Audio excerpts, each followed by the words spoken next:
có hôm mà xử lý đó lúc thầu lo xía chấp lợi nhau có hôm mà chỉ lúc nọ thôi đó nếu mình vậy rồi tụt nhẹ đây là hay nó đó ta sẽ tao thấy nó chỉ hay trong một nó đó ta sẽ cho năng nhau cái nhà làm luôn nó sẽ thì nhau là chỉ giống thứ thế này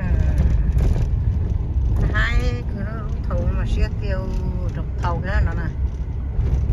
Go past this light, then at the next one, turn left. Thầu giống cô nè xía tiêu của số cho con nó thay của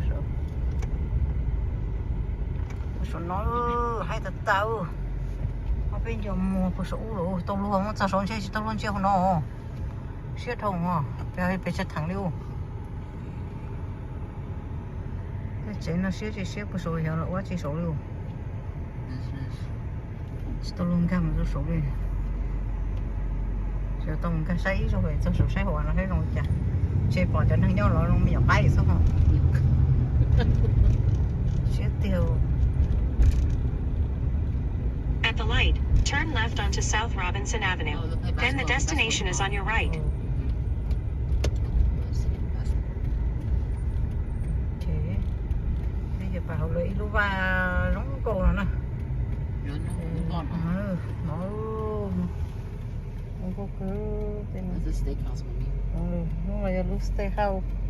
Nó lo là ô picture lúc sao nó.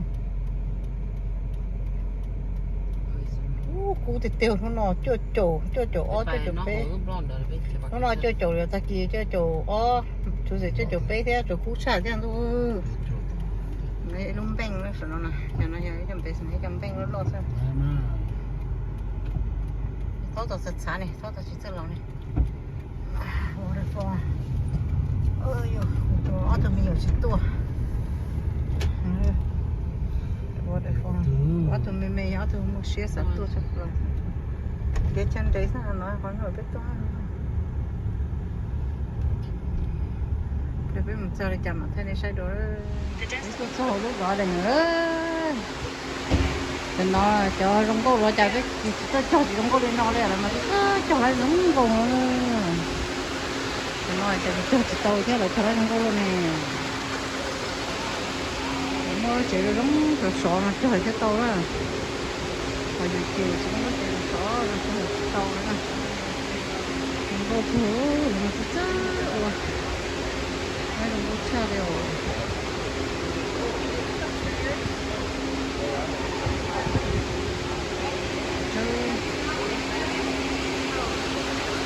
rồi có đúng không lấy luôn banana xíu nó sao lấy cái banana xíu nó sao là chết gì chết tặng ra rồi tao làm cho bé nó thở anh đâu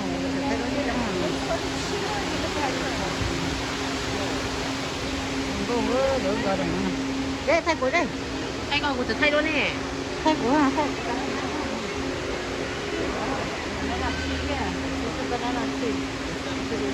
thay nó cũng thay ô mình cắn nó ok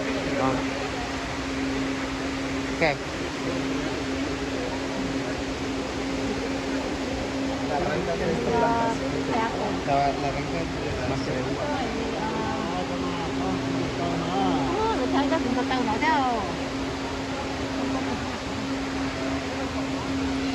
ta tỏ chia ra luôn nó có tao mình hiểu thì nó nữa nó mẹ của nó tỏ tiêu bây giờ tôi luôn người hao nó phải chế đến này sáng nó chỉ tao kia cái mango nó rất tiếc mango ô cho này cho mắc khả thế là cho đấy cho mắc khả nó theo thêm một lần nó này tiếp sau thì thêm một lần của nó này sweet fruit give life over đó nó cũng vậy à cho cô vậy thì mới té chỉ một tí là uống với nhau đó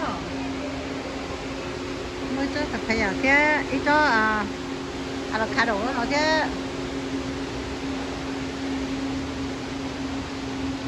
đó để nó lấy nó có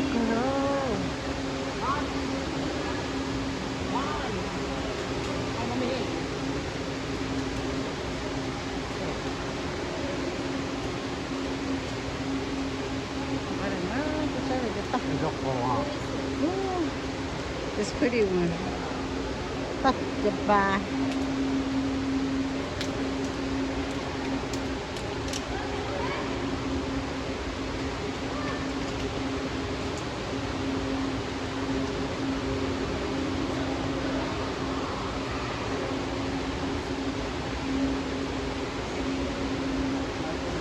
Bây giờ đông vừa rồi.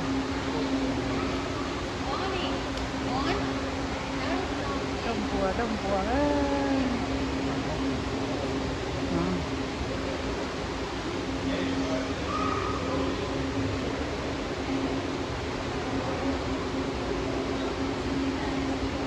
Cho nó yo cho chị yo cho nó là cho ba lông cô khơi yo. Nó cho ba lông cô khơi. Cho nó hui ra thế. Đi sơ đại không á? Nó hui ra nè. Mới cho có chó rồi, mới cho có chó cho nó chứ. Nó có hầm phong này, thật gì à? Mới cho hầm phong nó nói cho nó thế cho có chó, cho nó cho em mong tụi nó tay mà mong về lại khi nó muốn chuối nó tên còn xéo khác kia cho nó rồi nên không bỏ là. Cho bé nó cho hầm phong đó, cho thế cho em rồi qua lại tên xéo khác kia lúc mình thôi đi. Nhưng mà hôm nay không đấy.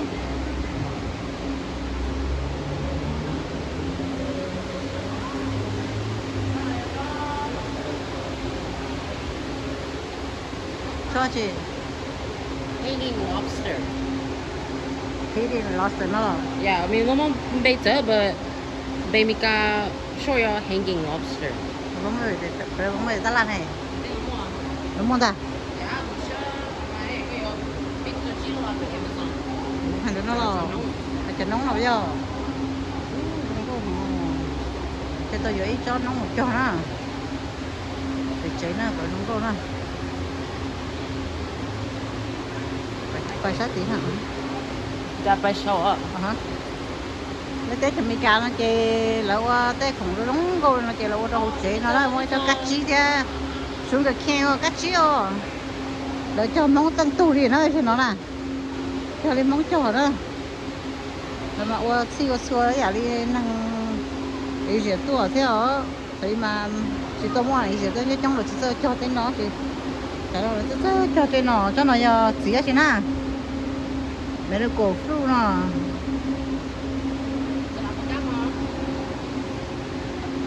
gì hết chưa? I don't know. Nhắm chui, cho à tôi no rồi tôi bỏ luôn tôi chỉ có chỗ. Tôi chỉ rồi thì đến nó hết. Đây nó không có gì. Tôi chỉ bỏ cái nhẹ cái luôn rồi còn đâu chứ. Con xài xa chứ.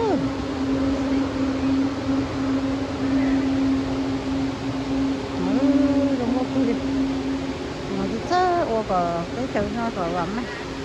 Cho nó rong theo cho nó đó. Rồi nó có ta đó mà bay sắp bay nó bay. Nó này trong nó chỉ từ chấu nó cho nên cho ná bao giờ nào rồi. Từ chấu cho nó không có luôn. Cho nó mà rong theo rồi cho nó mà rong theo này.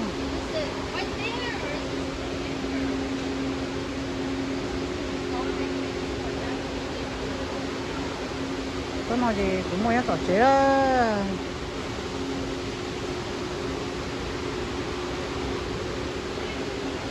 Cái này thì nhà cũng cho lấy cái tổ chế rồi cho nó đúng rồi thế à.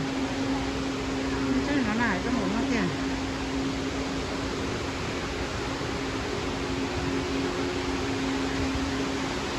Rồi có thì tôi cắt được chứ mà thử nữa. Không có cửa rồi cái chứ rồi lấy cho nó chỉ từ ba đấy cho nó từ ba mà từ ba trong này nữa cho nó là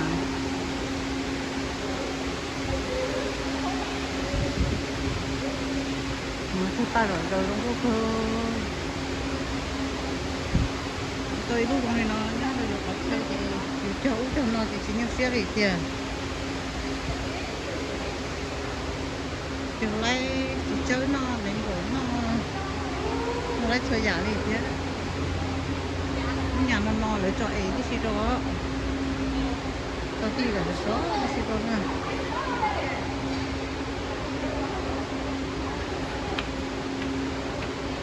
30반.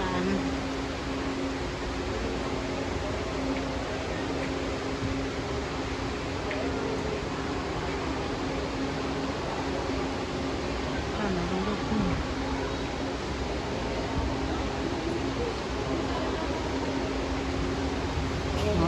Cho bạn từ đúng luôn nội sao mà người ta không có kêu so pretty.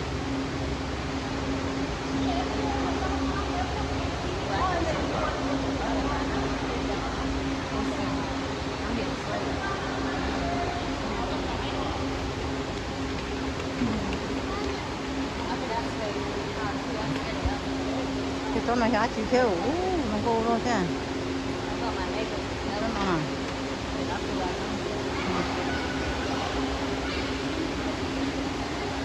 Cho đâu họ nói nhục ở tô xe tới chồng nó xưa cho nông thứ lòng nó nè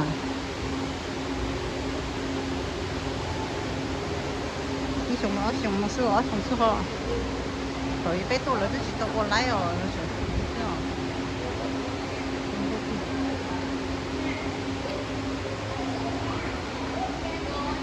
cái thằng nó chỉ mất gì ấy cái để giờ xưa hả sao thằng nó kia để giờ xưa cái đó thấy luôn đó thấy nó ok thay mà chắc thì nó không có một nó sắc tàu nó có một tàu đi thằng này chúng nó có chỗ đó chưa từ từ nó ăn ra họ ăn đông xì xèo á, đang có chỗ xèo không? Cái gì mà thay cái gì chết sao nè? Chỉ cần thay cái gì nè? Thay cái chỉ trong cái chỉ cũng.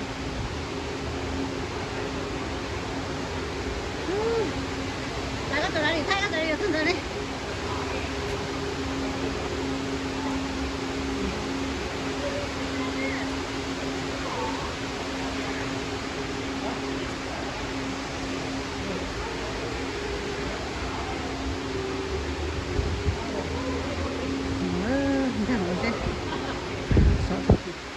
Oh, thank you. Oh, it's cool. Look at it. Hello, Xìa tất cả. Cái tiền ra của nó sẽ ok đó, bé này, ok đó.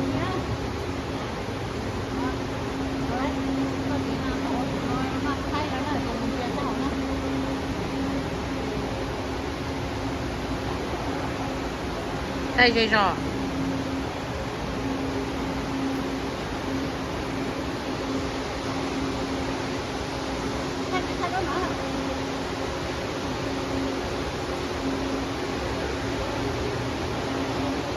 Okay.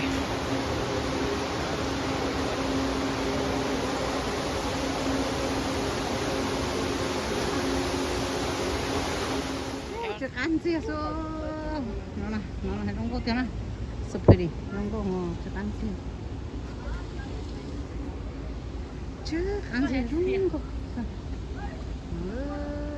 gì say gì nó nói chỉ vô cho khổ còn gì đó gì chứ chống nhau là khổ nè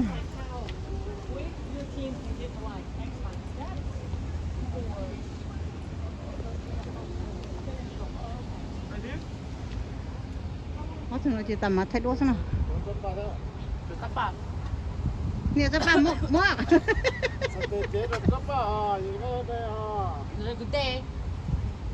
Ôi giời trời chắc bạn trả thế à thôi. Present. Poison. Poison. Oh, Poison. Present, y'all. Poison. Chị mua đây là mua để lấy chị cả cho nó tôi chẳng mua món.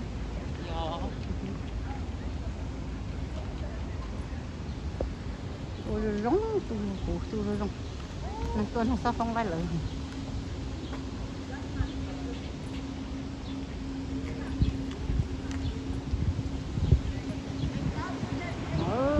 Chị ở trong hương. Chị nhịp phong nữa. Gì chống ố rồi mà.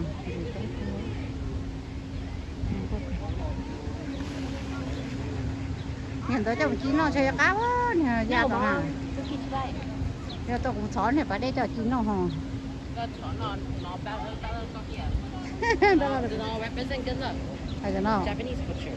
dạ để bé cái vui cho đấy thì mà bé tua cho ta hả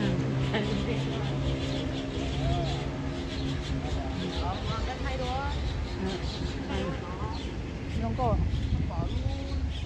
à no nó đuổi chỉ đi xe xe thầu nhé số của sống tu không có cửa thay này sẽ ít thêm cho sự mà ba mà không có phải nói đâu ba chỉ có sẽ chỉ ba nó thế nào cho nó lo rồi thế này mà mua cho hiện trong vậy cái luôn nói luôn cái luôn nói đi nó nói cái truy ha baby here cái truy nó mua baby ô có phải là yêu baby không nó baby cho nó này cho nó baby này như là trong nhà hàng baby nó hay ở về cho nên nó chung không nó ta lên rồi nó nè rồi hồng non thì cho hồng non đây cho nó Thai luôn kìa Thai luôn là Crab pad thai. cho luôn đến đấy rồi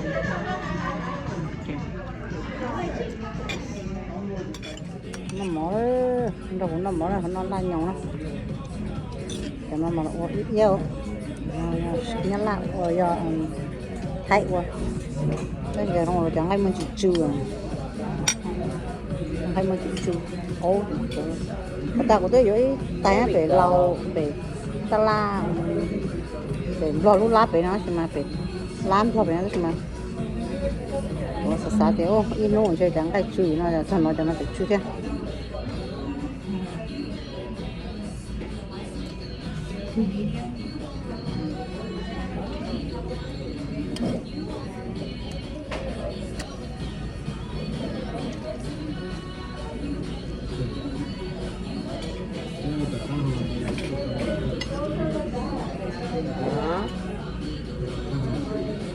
Cái cá thô rồi.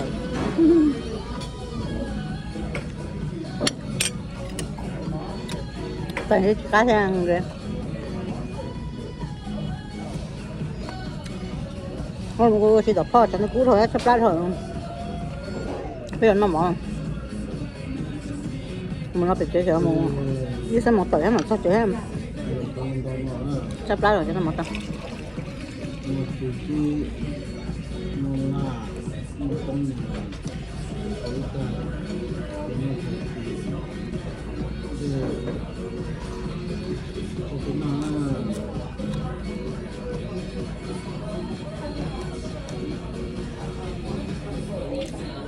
nó nào nó người tao rồi nó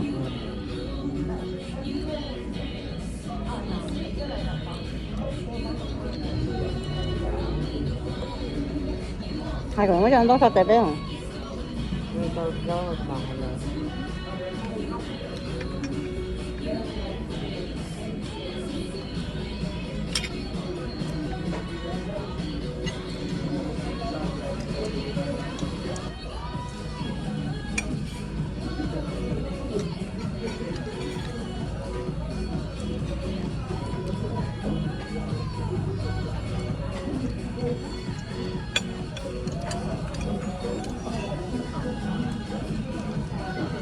nó mỏng đó thôi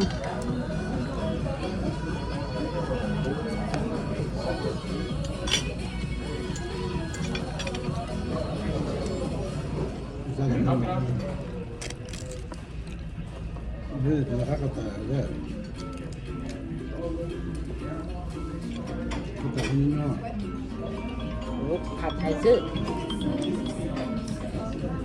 có thấy không phải thấy rồi không để rồi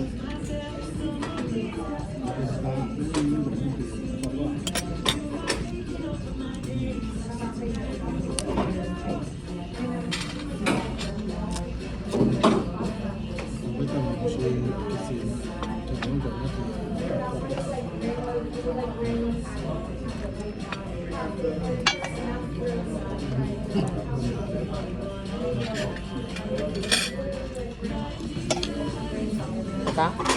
Ừ.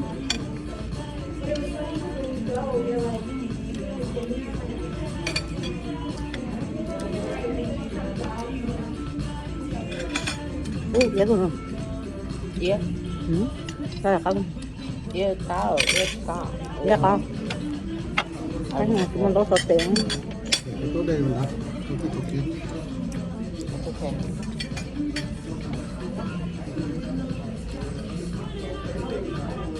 Ngon rồi đó. Mà con, đợi chứ con. Đúng là con. Ngọt. Không sao. Ngọt luôn. Can we get some napkins? Thank you. Có cũng có tông ready thay ó. Thấy cũng ngon hơn.